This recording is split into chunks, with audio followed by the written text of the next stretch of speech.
Dear students, today we shall study about the lesson The Homecoming. This lesson was written by a great freedom fighter and saint of India, Rabindranath Tagore. This is a story of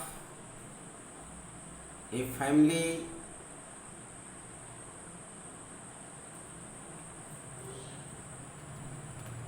in which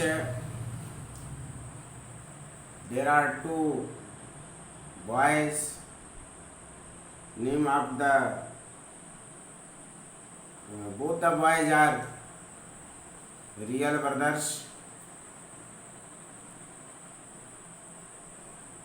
One is Fatik Chakravarti and other is माखन चक्रवर्ती.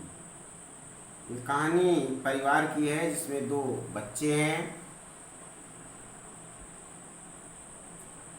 और दोनों बच्चे में पहला फटिक चक्रवर्ती है,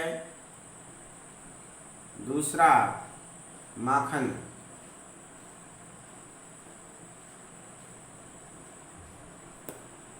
माखन छोटा था, फटिक बड़ा था, लेकिन फटिक एक शरारती बच्चा था जो हमेशा कुछ न कुछ उदंडता किया करता था. माखन जो दूसरा लड़का था वो अपनी माँ का कहा मानता था. उसकी जो माँ थी वो ऐसे परिवार से बिलोंग करती थी जो पहले गरीब था. दो भाई बहन थे. भाई ने बहन की शादी करने के बाद अपना गांव छोड़ दिया था और कलकत्ता चला गया था, जहाँ पर उसका कोई पता ठिकाना नहीं था. शादी के बाद उसके बहन के दो बच्चे हुए. एक का नाम फटिक था, फटिक चक्रवर्ती, और दूसरे का नाम माखन था. फटिक शरारती था, उदंड था, जबकि माखन अपनी माँ का कहना मानने वाला था. बहुत दिनों के बाद उस महिला का भाई उस गांव में आता है मिलने के लिए अपनी बहन से. रास्ते में वो दोनों लड़के माखन और फटिक मिल जाते हैं बदमाशी करते हुए. उनसे उन बच्चों का मामा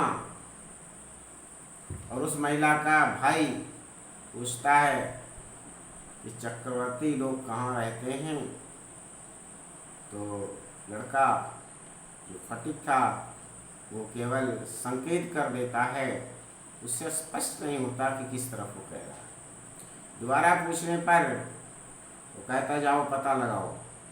तो इस तरह से वो खोजते खोजते पहुंच जाता है अपनी बहन के पास. बहन उसको पहचान लेती है. बहुत आश्चर्य में होकर कहती है, दद्दा आप कहाँ थे अब तक. वो अपनी पूरी कहानी बताता है. उस आदमी के पास एक परिवार है कलकत्ता में, उसके बच्चे हैं, बीवी है. फटिक की शिकायत करती है वो अपने भाई से. वो अपनी बहन से कहता है चलो उसको हम अपने साथ ले जाते हैं कलकत्ता और पढ़ने लिखने की उसकी वहीं पर व्यवस्था करेंगे. वो लड़का जो ले जाने को तैयार था उसका विशंभर नाम था। विशंभर की जो बीवी थी उसका व्यवहार अच्छा नहीं था। ये इस लड़के को गंवार समझती थी, अच्छे व्यवहार नहीं करती थी। फटीक की उम्र 14 वर्ष थी। वो हर चीज़ों को समझता था। मनुष्य की साइकोलॉजी है कि वो 14 साल के बच्चे को बच्चा समझता है, जबकि 14 साल का बच्चा उस बदलाव से गुजर रहा होता है जिसे प्रेम, सहयोग, ममता ये अपेक्षा होती है। वो दिन लड़का फटीक कलकत्ता में जाकर के घर की सीमाओं में बंध गया। घर की लॉबी पर खड़े होकर के वो घंटों घंटों लोगों के दीवारों को, खेलते हुए बच्चों को निहारता रहता था। वो अपनी मामी के व्यवहार से तंग आ गया था। एक दिन उसने निर्णय लिया कि मैं छोड़ करके चला जाऊंगा। वो जाता भी है, लेकिन रास्ते में उसको बुखार हो जाता है। बेहोश हो करके रास्ते में ही गिर जाता है। शाम को जब उसका मामा तलाशता है, बच्चे का पता नहीं चलता है, वो पुलिस को सूचना देता है। पुलिस तलाश कर उस बच्चे को लाती है जो मूर्छित है, अर्थात फटीक मूर्छित हो चुका था, बुखार तेज था। ला करके वो पुलिस उसको सौंप देती है विशंभर को। विशंभर रात भर उसकी सेवा करता है। डॉक्टर बुला के दवा कराता है, लेकिन डॉक्टर कहता है बच्चे की हालत इतना गंभीर है कुछ कहा नहीं जा सकता। अर्थात वो निराशाजनक बातें कर देता है। और बाद में उसकी माँ को संदेशा दे करके विशंभर बुलवा लेता है। जब माँ देखती है अपने बच्चे को तो परेशान होकर रोने लगती है दहाड़ मार करके, और अपनी माँ से कहता है, माँ मैं जा रहा हूँ, मैं जा रहा हूँ, मेरा समय हो गया, अब मैं झगड़ा नहीं करूँगा माँ, मैं जा रहा हूँ। मेरी गोली, मेरा कंचा, मेरे पतंग सब माखन को दे देना। और इस तरीके से बच्चा उस कमरे में ख़त्म हो जाता है, उसकी जीवन लीला खत्म हो जाती है। इस कहानी के माध्यम से रविन्द्रनाथ टैगोर जो इस पाठ के लेखक हैं वो बताना चाहते हैं कि बच्चे को जब वो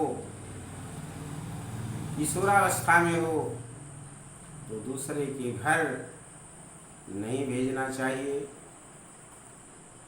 और खुद भी उस बच्चों से बहुत सावधानी से, ममता के साथ, भावनाओं को ध्यान रखते हुए व्यवहार करना चाहिए, जिससे किसी प्रकार की समस्या ना पैदा हो। इसकी जो स्टार्टिंग लाइन है, Phatik Chakraborty was ring leader among the boys of the village.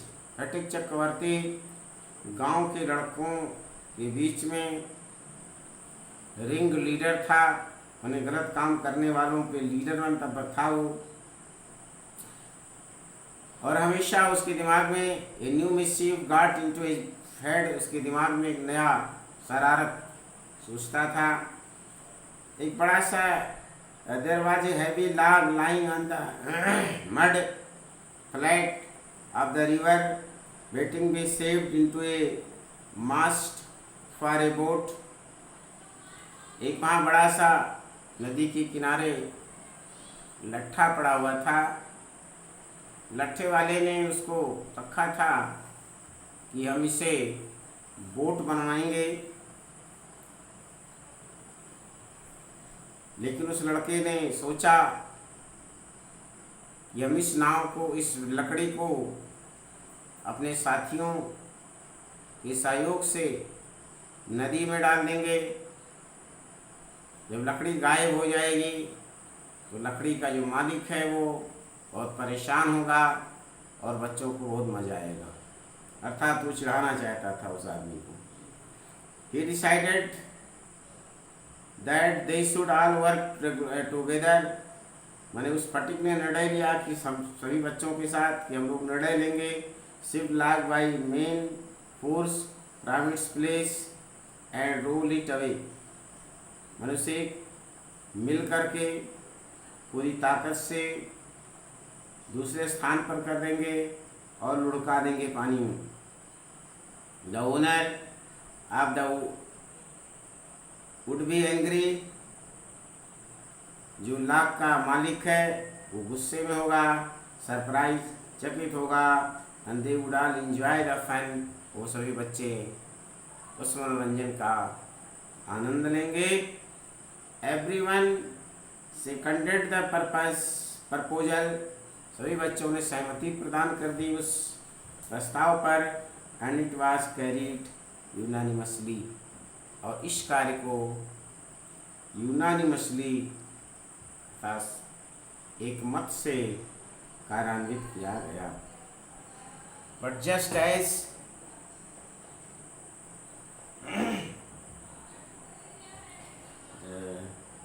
The fun was about to begin.